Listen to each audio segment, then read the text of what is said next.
پھر ہم اگر بچوں میں ہی دیکھتے ہیں تو حضرت انس رضی اللہ تعالیٰ عنہ جو ہیں 8 سال کی عمر میں رسول پاک کے پاس آئے. ان کی والدہ نے خاص طور سے حضور کی خدمت میں ان کو اس لیے بھیج دیا تھا کہ ان کی تربیت ہو جائے گی بہت اچھی سی. تقریباً 10 سال وہ نبی پاک کے ساتھ رہے اور وہ ہمیشہ یہ کہتے تھے کہ آپ صلی اللہ علیہ وآلہ وسلم نے کبھی میری غلطیوں پر بھی مجھے نہیں ڈانٹا یا جھڑکا, بلکہ ایک دفعہ ایسا ہوا کہ آپ نے ان کو کسی کام کے لیے بازار بھیجا کہ جاؤ یہ کام کر کے آؤ. جب دیر ہو گئی اور وہ نہیں آئے تو آپ صلی اللہ علیہ وآلہ وسلم فکر مند ہوئے, تو آپ نے جا کے دیکھا کہ انس کہاں ہیں. دیکھا تو بچوں کے ساتھ کھیل رہے تھے.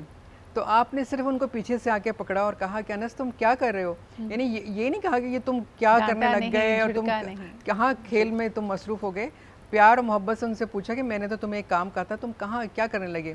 پھر سب سے بڑی مثال جو بچوں کی محبت ہے وہ حسن اور حسین ہے. کس طرح آپ صلی اللہ علیہ وآلہ وسلم ان کو اپنے کندھوں پہ بٹھایا کرتے تھے.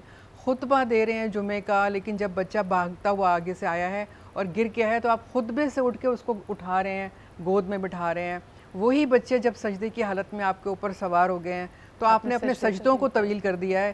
تو یہ وہ محبتیں ہیں جو ہمارے آقا نے ہمیں بتائیں کہ بچوں کو کس طرح سے لے کے پروان چڑھایا جاتا ہے اور کس طرح سے محبتوں کا اظہار کیا جاتا ہے. بہت ہی خوبصورت بات. ایک چھوٹے سے بریک کی طرف بڑھتے ہیں اور آپ کے کچھ سوالوں کو ضرور سامنے رکھیں گے. خاص طور پہ جب اللہ تعالیٰ نے یہ فرمایا کہ ہم نے آپ کو کوثر عطا کی, لوگ یہ سمجھنا چاہتے ہیں کہ حضور اکرم صلی اللہ علیہ وآلہ وسلم کو کوثر عنایت کرنے کا کیا مفہوم ہے. اس پہ بات کریں گے ایک چھوٹے سے بریک کے بعد. Welcome back after the break. اور مارننگ شو کے جو اوقات ہوتے ہیں اس میں there is always a race against time, لیکن آخری کچھ لمحات ہمارے پاس آج کے پروگرام کے موجود ہیں, تو کچھ مختصر سوال میں اپنے پینل سے کرنا چاہوں گی. فرحانہ آپا, اکثر ہم جب سورہ کوثر کا ذکر کرتے ہیں, قرآن کی سب سے مختصر سورہ, اس میں حضور اکرم صلی اللہ علیہ وآلہ وسلم کو کوثر عطا ہونے کی نوید دی گئی, اور اکثر لوگ کبھی اس کو ایک حوض کوثر کا تصور دیتے ہیں. کوثر کو کثرت سے بھی اس کے جو روٹ ورڈ ہے اس کی بھی ایک لنک بنائی جاتی ہے. یہاں پہ کوثر سے کیا مراد ہے؟ بسم اللہ الرحمن الرحیم. یہاں کوثر سے مراد خیر کثیر ہے. یعنی رسول پاک صلی اللہ علیہ وآلہ وسلم کو ہم اس میں مختلف اور بہت ساری چیزیں بھی شامل کر لیتے ہیں. بعض دفعہ ہم وہ تمام نعمتیں بھی شامل کر لیتے ہیں نبی پاک صلی اللہ علیہ وسلم کی جو اللہ رب العزت نے ان کو عطا کی ہیں. ان کی اولاد کے حوالے سے بھی کچھ ایسے چیزیں مل رہی ہوتی ہیں. پھر مقام محمود کے حوالے سے چیزیں مل رہی ہوتی ہیں جو اللہ تعالیٰ نے ان کو مقام شفاعت عطا کیا, جو نبی پاک صلی اللہ علیہ وسلم نے فرمایا کہ سب سے پہلے میں ہی اٹھوں گا اور میں ہی شفاعت کرنے والا ہوں گا. تو وہ تمام خیریں جو اللہ رب العزت نے نبی پاک صلی اللہ علیہ وآلہ وسلم کو عطا کی, اور بعض جگہوں پہ اسے ہم حوض کوثر بھی کہہ رہے ہوتے ہیں, کیونکہ وہ حضرت انس رضی اللہ تعالیٰ عنہ سے ہی روایت ہے نا کہ انہوں نے رسول پاک سے پوچھا کہ جب قیامت کا دن ہوگا تو ہم آپ کو کہاں ڈھونڈیں گے, مطلب ایک عجیب عالم ہوگا اور آپ پتہ نہیں کہاں ہوں گے. تو آپ نے فرمایا میں صرف 3 مقامات پہ ہوں گا. ان 3 مقامات میں سے مجھے جہاں چاہو ڈھونڈ لینا. ایک تو پل صراط پہ ہو سکتا ہوں میں, میزان پہ ہو سکتا ہوں میں, حوض کوثر پہ ہو سکتا ہوں. پھر آپ نے اس کی وضاحت فرمائی. آپ نے کہا میزان پہ میری امت کے جو اعمال ہیں وہ تولے جا رہے ہوں گے, تو جس کی کمی ہوگی اس کو میں اللہ سے دعا کر کے پورا کرانے کی کوشش کروں گا. پل صراط سے گزرنا, پھر آپ نے فرمایا کہ بال سے زیادہ باریک ایک پل جس سے تم گزرو گے اور جو خیر سے اس میں سے گزر گیا وہی جنت میں داخل ہو سکتا ہے, وہاں پر بھی میں اپنی امت کے لیے دعا کروں گا. اور حوض کوثر پہ میں اس لیے ہوں گا کہ میرے وہ امتی جو پیاسے ہوں گے میں اسے حوض کوثر سے پانی پلاؤں گا. تو یہ ساری خیریں ہیں جو اللہ رب العزت نے اپنے نبی پاک کو عطا کی ہیں, اور انہوں نے وہ تمام خیریں جو ہیں امت کے لیے اٹھا رکھی ہیں. یہاں تک کہ تمام انبیاء کرام کو اللہ رب العزت نے ان کی زندگیوں میں ایک ایسی دعا کرنے کی اجازت دی کہ جو چاہو مانگ لو میں تمہیں عطا کروں گا. اور وہ تمام انبیاء کرام نے دنیا میں دعا مانگ لی, لیکن آپ صلی اللہ علیہ وآلہ وسلم سے جب کہا گیا تو آپ نے کہا یہ دعا بھی میں نے آخرت کے لیے اٹھا رکھی ہے, اور یہ دعا جو ہے یہ شفاعت کی ہوگی جو میں اپنی امت کے لیے مانگوں گا, اور جب تک میرا ایک بھی امتی دوزخ میں ہے تو میں اس وقت تک وہ دعا کرتا رہوں گا کہ اس کو بھی وہاں سے نکال کر جنت میں منتقل کر دی جائے. تو وہ ساری خیریں جو رسول پاک کو ملی, اور حضور اکرم صلی اللہ علیہ وآلہ وسلم کی یہ محبت, ایسے ہم عاشق رسول ہونے کے دعوے دار ہوتے ہیں, لیکن حضور اکرم صلی اللہ علیہ وآلہ وسلم نے بھی رات کی تاریکی میں تہجد کے وقت اپنی امت کے لیے سجدے کیے, اور یہ جن خیر کا ذکر کیا گیا. لیکن کبھی کبھار ارم جی ہم اس کو ایز اے لائسنس بھی لے لیتے ہیں, ہمیں لگتا ہے کہ ہمیں فوقیت حاصل ہے, ہم دنیا میں کچھ بھی کریں تو ساقی کوثر ہماری شفاعت کرا ہی دیں گے. یہ جو ہمارا انداز ہے جو ہمیں گناہوں سے, بدکاریوں سے, غلطیوں سے نہیں روک رہا, اس کے بارے میں آپ کیا کہیں گے؟ سدرا صرف اتنا ہی کہوں گی کہ ساقی کوثر انشاءاللہ تعالی العظیم شفاعت کرائیں گے, ضرور کرائیں گے, لیکن اپنے اعمال ہم اس حد تک تو درست کر لیں کہ جب سرکار علیہ السلام ہمارے سامنے کھڑے ہوں تو نظریں جو ہیں وہ شرم سے بالکل زمین میں گڑی بھی نہ ہو. اپنے وجود کو اس قابل تو کر لیں کہ اتنا عرض کر سکیں کہ یا رسول اللہ صلی اللہ علیہ وسلم آپ اللہ کے محبوب ہیں، اللہ سے اب ہمارے لیے دعا کر دیجئے کہ اتنی غلطیاں ہو گئیں لیکن آپ کے عاشق ہیں، آپ کے نام لیوا ہیں، کوشش ضرور کی۔ بے شک وہ کوشش میں یہی کہوں گی آج کے دن کہ سدرا وہ کوشش ضرور کرتے رہیں، کامیاب ضرور ہوں۔ انشاءاللہ تعالیٰ۔ ثروت آپا، آپ کا پیغام آج 12 ربیع الاول جشن آمد رسول کے موقع پر؟ میرا کیا پیغام ہو سکتا ہے، اس لیے کہ آقا صلی اللہ علیہ وآلہ وسلم کی اطاعت ہی سب سے بڑی چیز ہے۔ اور آپ نے جو سورہ کوثر کے متعلق سوال کیا تو حضور نبی کریم صلی اللہ علیہ وآلہ وسلم کے گھر میں کئی بیٹوں کا انتقال ہو چکا تھا۔ عاص بن وائل ملعون نے کہنا شروع کیا کہ محمد نعوذ باللہ من ذالک محمد ابتر ہو گئے ہیں، تو حضور نبی کریم صلی اللہ علیہ وآلہ وسلم کے قلب نازک پر ایک چوٹ لگی اور آپ نے جانب آسمان دیکھا، کہا کہ پروردگار تیری مصلحت میں یارہ کلام تو نہیں مگر میرا یہ مقام بھی نہیں کہ یہ لوگ مجھے ابتر کہتے پھریں، اور حضور نبی کریم صلی اللہ علیہ وآلہ وسلم کے قلب مطہر پر اس وقت سورہ کوثر کا نزول ہوا کہ اے محمد ہم نے آپ کو کوثر عطا کیا۔ تو کوثر سے مراد یہاں پر شہزادی کونین فاطمۃ الزہرا سلام اللہ علیہا کی ذات گرامی ہے، اس لیے کہ 3 برس تک یہ سورہ کوثر دروازہ خانہ کعبہ پر آویزہ رہی اور وہ کفار و مشرکین سر پٹک کے رہ گئے کہ ما ھذا کلام البشر، یہ کسی انسان کا کلام نہیں بلکہ خالق انسان کا کلام ہے۔ سبحان اللہ۔ اور یہ میرے خیال میں تمام ہم لوگوں کے لیے ہدایتیں ایک دفعہ پھر ہم سب کی جانب سے، ہماری پوری ٹیم کی جانب سے جشن آمد رسول کی، محمد مصطفیٰ کی آمد کی آپ کو بہت زیادہ مبارکباد۔ اپنے پورے پینل کا شکریہ ادا کرنا چاہوں گی۔